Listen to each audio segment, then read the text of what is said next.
It says character is not a product of circumstances. It's the thing that survives.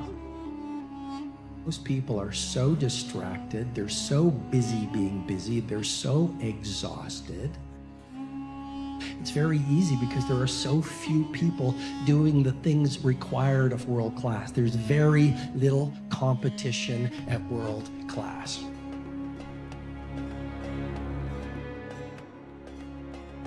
That hunger to be more, to do more, to give more, that hunger that never ends.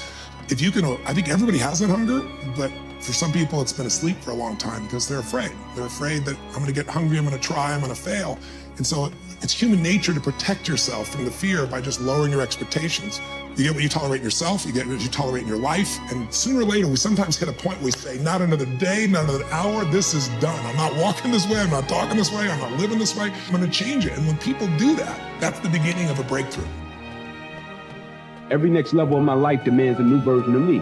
Oftentimes we got goals, dreams, and aspirations and want to acquire and do certain things, but you still the old version of you. You haven't grown. In no sense of the word, you haven't experienced enough. That's the great thing about experiences.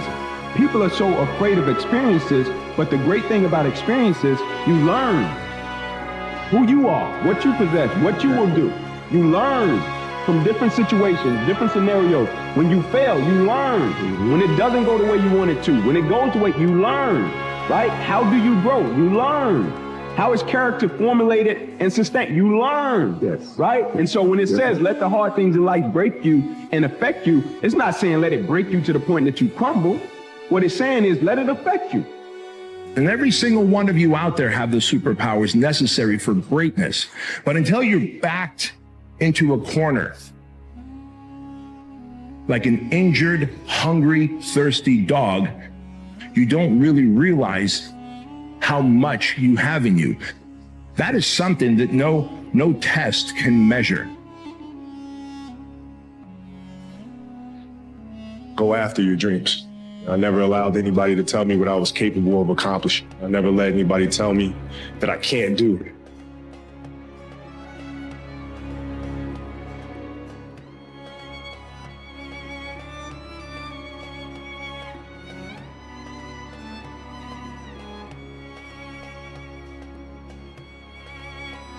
Pain is real.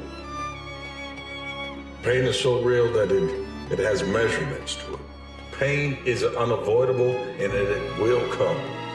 But pain is also a place of alteration of your life. You see, you're cut from a different cloth.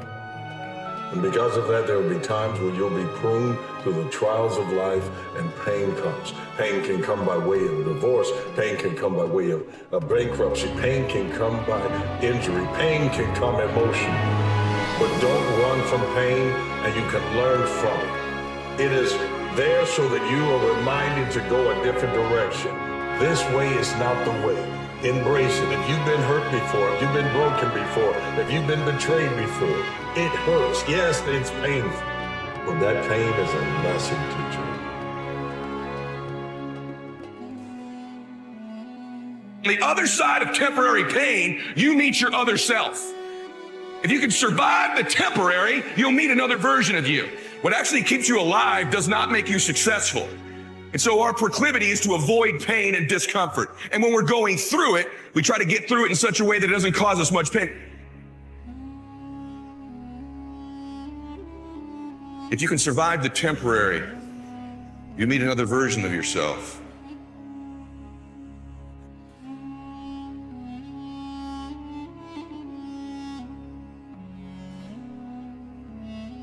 A lot of people, they wish, and they're not willing to work. And the great thing about life has a funny way of testing all of us and seeing how bad we really want what it is that we say we want. Because the thing I know about people can talk the talk, and people do it very well. And life is going to say to you, you said you wanted it, now let's see how bad you really want it. And I said, most people underestimate their abilities and their capacity, and then they overestimate other people's abilities and capacity.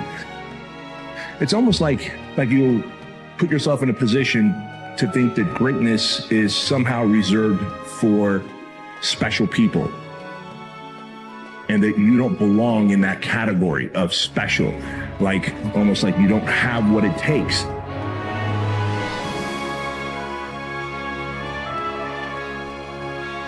What the great ones understand is you're always going to be guaranteed success. You're always going to be guaranteed fulfillment when you're doing it for the process and not the product. If you're doing it for the product, then it's a hit or miss. But when you're doing it for the process, when you're doing it because it's in your heart, when you're doing it because you're doing it for compassion and passion, and you're doing it for somebody bigger than you, come on, man. You're going to be successful. There's no way you can fail. That's the promise that was made for you to be born. You want a goal that you can never attain, right? So you can always move closer to the goal that recedes as you move towards it. You think, well, that's frustrating. It's like Sisyphus pushing the rock uphill. But it's not, because as you pursue that goal, you put yourself together and your life does get better and richer and more abundant. And that's why the highest levels of virtue and goal are in some sense transcendent. You want them to be above everything you're doing so you can continually move towards something that's more sublime and better. That's what you are. You're here to live, not to sleep.